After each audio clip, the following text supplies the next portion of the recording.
Hey dear students, welcome back to again বিন্দু। So class 11 second semester start হয়ে গেছে। তোমরা হয়তো অনেকে পড়াশোনাও শুরু করে দিয়েছো। আর এখন তোমাদের প্রয়োজন একটা বইয়ের।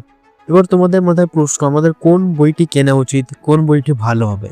সো আজকে ভিডিওতে আমি তোমাদের তিনটে বই রেকমেন্ডেশন দেব, যে তিনটে বই ফলো করলে তোমরা খুব সহজেই একটা পরীক্ষায় একটা ভালো মার্কস অ্যাচিভ করতে পারবে এবং তোমাদের পড়াশোনাটা খুব সহজ হয়ে যাবে। সো বেশি দেরি না করে আজকে ভিডিওটি শুরু করা যাক। সবার প্রথম বলি তোমাদের ইতিহাস বইয়ের কথা। এক্ষেত্রে আমি তোমাদের রেকমেন্ড করব ছায়া প্রকাশনীর এই বইটি। কেন রেকমেন্ড করব? কারণ এর মধ্যে কিছু বিশেষ বৈশিষ্ট্য রয়েছে। যেমন প্রথমটি হচ্ছে তোমাদের এই টপিকগুলি ভালো করে এবং সহজভাবে বোঝানোর জন্য এখানে ডায়াগ্রাম ব্যবহার করা হয়েছে। দ্বিতীয়ত বইটিকে অনেক কালারফুল এবং অনেক ছবি দেওয়া রয়েছে। তারপরে এর মধ্যে যে বেশিরভাগ তথ্য রয়েছে সেই তথ্যগুলোকে আপডেটেড করা হয়েছে এবং অনেক তথ্য দেওয়া রয়েছে বইয়ের মধ্যে। কিন্তু সবচেয়ে বেশি যে ইন্টারেস্টিং লেগেছে আমার এর বইয়ের মধ্যে সেগুলি হলো দুটো জিনিস। প্রথমটা হচ্ছে এক ঝলকে।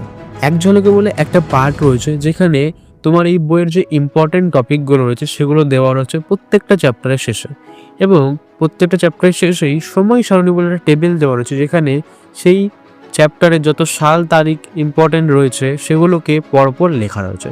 সো তোমরা এইগুলোর উপর বেস করে নিঃসন্দেহে বইটিকে কিনতে পারো। এবার আসি তোমাদের রাষ্ট্রবিজ্ঞান বইটি। এক্ষেত্রে আমি তোমাদের সাজেস্ট করব রায় মার্টিনের বইটি, কারণ এই বইটিতে অনেক সহজ ভাষায় লেখা হয়েছে। ব্যক্তিগত আমার রায় মার্টিনের এই বইয়ের ভাষাটা অনেক সহজ মনে হয়েছে। দ্বিতীয়ত অনেক তথ্য আছে।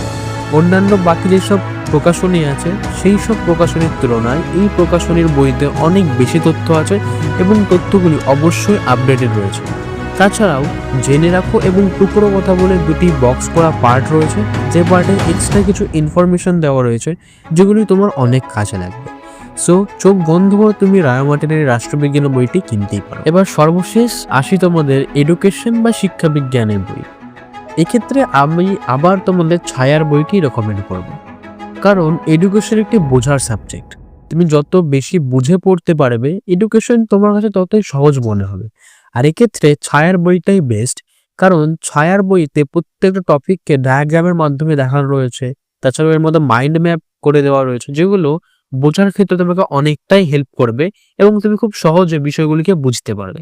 তাছাড়াও অনেক ইনফরমেশন, আপডেটেড ইনফরমেশন সবই রয়েছে, এক্সট্রা ইনফরমেশনের মধ্যে দেওয়া রয়েছে। তাছাড়া প্র্যাকটিস সেটও রয়েছে যেগুলোর ক্ষেত্রে তুমি প্র্যাকটিস করতে পারবে। সো নিঃসন্দেহে তুমি এই বইটি কিনতে পারো এবং এটি খুবই ভালো বই। আশা করি তোমাদের এই তিনটে বই রেকমেন্ডেশন পছন্দ হয়েছে। যদি পছন্দ হয়ে থাকে বা ভিডিওটিকে একটু হেল্পফুল মনে হয়ে থাকে তাহলে ভিডিওটিকে লাইক এবং চ্যানেলটিকে সাবস্ক্রাইব করতে ভুলো না। আর তোমরা যদি চাও আমি অন্যান্য সাবজেক্টের বইগুলির রিভিউ নিয়ে আসি তাহলে কিছু কমেন্ট করে জানাও, আমি সেই সব বইগুলোর রিভিউ নিয়ে আসবো। সো আজকের জন্য এইটুকুই, দেখা হচ্ছে নেক্সট ভিডিওতে। রাধে রাধে।